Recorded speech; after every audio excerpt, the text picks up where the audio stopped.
Tamerlane, or Timur, is better known for overthrowing the power of the Ulus of Jochi.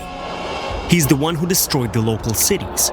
Some people, of course, will add that he grabbed a lot from the lands of the collapsed Mongol Empire, and outright intellectuals will call him Ki, where he acts as both a historian and an advisor on public leadership. But in this episode, we will talk about him and about the multinational army loyal to him, thanks to which he achieved this enormous power. Or more precisely about the orders that were put in motion and about which maimed Lang is translated specifically that way, modestly kept silent. Once captured by this army, the women could count on little. So what exactly? Tamerlane, his warriors and his concubines, and how he treated them. Let's discuss it in this episode. Welcome to Flip Side of History. Let's continue. Where did Timur's army rule? Before we start talking about slaves and how they were treated, it is worth clarifying what nationalities they were. And for this, as you understand, you need to briefly indicate the geography of the conquests of the conqueror's horde. However, before the Persian campaign, this man was not yet a maimed one, and the conquests do not begin with this campaign, but earlier, with the subduing of the historical region in which he was actually born. Transoxania in Latin, or also this region is known as Fararud in Persian. Its borders roughly coincided with the current central and southeastern Uzbekistan, the southern contour of Kazakhstan, and all of Kyrgyzstan. The former Bactria, the southern third of Tajikistan and the northern third of Afghanistan. Khwarezm, the northwestern third of Uzbekistan. Jand, the lands of southern Kazakhstan that had not yet been conquered by that time, were indeed conquered. Only then did Tamerlane invade Persia, and as a result of thunderous skirmishes received the exact injury that added a popular nickname to his title as he is commonly known.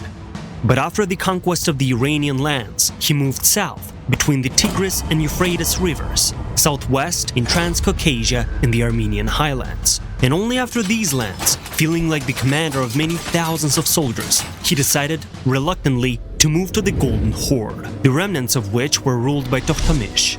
And he succeeded in his campaigns. Then he completed his conquest deeds in Transcaucasia, dealt with Georgians, and then again sent an expeditionary force to the lands of the former Ulus of Jochi. Tohtamish's forces, although not in full, were restored, but the army of Timur, or Tamerlane, won. Then Tamerlane decided to go to the principalities of Hindustan. He reached Delhi, destroying it. Then he invaded the empire of the Ottomans and Mamluks. Damascus and Baghdad, for one example, became cities of his influence.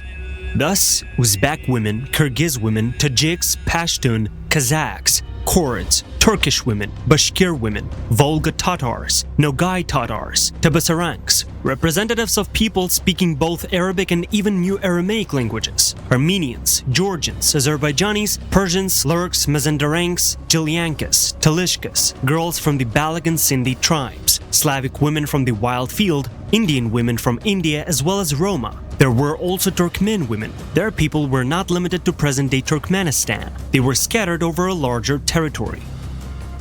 Seizure of not only lands of other rulers, but also their harems. In addition, the inhabitants of the harems included not only wives, but also children, girls and little boys. It is known that Tamerlane got one such prey after a successful battle with the formations of Sultan Bayezid I. And in his collection there were wives and concubines of a much more diversified national composition than the one given above. There coexisted not only East Slavic, but also South Slavic nations, as well as all sorts of Asia Minor ethnic groups, for instance Greek women, the Christian princes of the territories bordering the Ottoman Empire, and the rebellious Byzantine exarchs sent beautiful women as a guarantee of internal peace and friendship. Already at the turn of the 14th, 15th centuries, they knew that Byzantium would fall. Bayezid was so confident in his abilities and power, his multinational army was truly great, that he did not even imagine a situation in which his living treasure would be with a maimed man from other lands. But this is only the case with the property of just one enemy. He just had more women than other rulers, and there were other harems. As a result of all the campaigns, millions of women were in the hands of the state created by Tamerlane. The best fate possible. The best option by far was to become the wife of one of Timur's relatives, at worst at least one of his military leaders. The halves of the sovereign nobility perhaps received a much more promising life than the one that they led before. But such a fate concerned only those beauties who had previously belonged to the upper group of society in their native area. They were daughters, sisters, or wives of beyks, sheiks, khans, sultans, and knyaz. Captives imprisoned in Tamerlane's harem. The fate, which is in the second position after the aforementioned one, awaited those who simply migrated from one harem to another.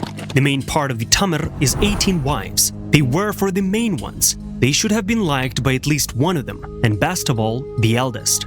Otherwise, the new concubine became a dirty servant or even a girl for abuse, and this is a doomed large amount of women. Olcaytur Khan Aga was the beloved wife of Tamerlane and gave birth to their son, Muhammad Jahangir. But after 1367, when she died, she was replaced by all sorts of different women, one after another. Nothing has changed. Under the sole condition that the bloodless seizure of all sorts of villages and cities had occurred, ugly, clearly sick, or too aged ladies were simply released back. As a general rule, these were women from the lowest classes of their societies who returned back to continue to drag out the existence that was, on the opinion of Timur, prepared for them. Consequently, we put this option on the third line. Although it is known that some concubines were released from the harem of Bayezid I. As it turned out, all of them were from Byzantine. Tamerlane showed by this that he does not want to wrangle with the West. But the beloved wife of the Turkish Sultan demonstratively became a servant for the great strong maimed man. Fates of other women. What was even lower alternative to existence after captivity was plain slavery.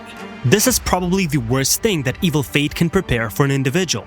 And if it also concerned women, then most likely those of a sexual kind were added to the usual humiliations, moral and physical. Let us add that some of Timur's generals were well fed from the slave trade. After the pillaging of Damascus, and it was back then one of the 4 most overpopulated cities in the whole world, there were so many captives that they had enough for themselves and for sale. Those who were kept for themselves were made marching slaves, forcing them to serve for several campaigns at once. They were often raped, and when they were no longer of use, they were simply thrown out of the wagon and caravan, leaving them to die somewhere in the trench. So those who were then killed still thank God for such a fortune. Women of the newly conquered places who were not taken captives. It's about to be chilling now. Fifth, apparently there was something worse than common slavery. This is to be a resident of a rural or municipal agglomeration that resisted one of the units of the Tamerlane horde. After all, as we all know, the aggressors do not capture those who dared to resist. The historian Bertel describes how some women, along with men, even children and the elderly, were in the forefront during the siege of the successive cities, when Tamer's soldiers hid behind them as a human shield. Other chroniclers report mass cases of women being raped and their bellies ripped open. The master of this merciless horde allowed even this, but only in relation to those strongholds that resisted him or, having already become part of his empire, rebelled after a while. Such subjects led Tamerlane into an extreme turmoil. González de Clavijo, a traveler and diplomat originally from Spain, had an opportunity to visit the court of Tamerlane at the very beginning of the 15th century. The observer described in detail some of the local features. For one example, pyramids of human skulls were used as decorations near the palace. Further, Clavijo points out that the height of such gruesome towers, fastened with clay, reached 10 meters in our modern measurement. It is pretty difficult for today's person to imagine that by order of Timur in 1389 in Sabzevar, which is Khorasan, part of which was occupied by nomadic Turkmens, living people were thrown into a ditch and literally rolled into the thickness of the masonry. It is known unquestionably that there were women there. Turkmens, Georgians, and steppe dwellers most strongly resisted the military administration of the Tamerlane Empire. Thus, he punished them more than others. But the population of the lands of present-day Western Syria also was not left without his attention. There were a lot of people in Damascus, which was then part of the Mamluk state, who especially infuriated the horde leader, and in Aleppo. They were perceived as some kind of infinite meat and skin without soul, and killed in various ways for several days. It got to the point that they became too lazy to continue to shoot from bows, stab, cut, and set those people on fire. Dozens of them were thrown into wine presses at once and simply crushed. There were especially many elderly women there. People of that time could not deny but knew who this man was. Knowing this history as well as about the fate of Delhi, the men of the settlements closest to Delhi burned houses, along with women and children to save them from terrible fate, and they themselves went to fight against the maimed men and all died. In conclusion, we have to note that for some captives, captivity has caused anguish, for some even the cause of death, often a cruel one. But there were also those who, on the contrary, thanks to captivity significantly improved their situation. Yes, there were such rare cases, but that's another story. Thank you for watching our episode. We hope you enjoyed it and you got to know something new today. Do not hesitate to subscribe as well as to leave a like, and for now we say to you, see you later.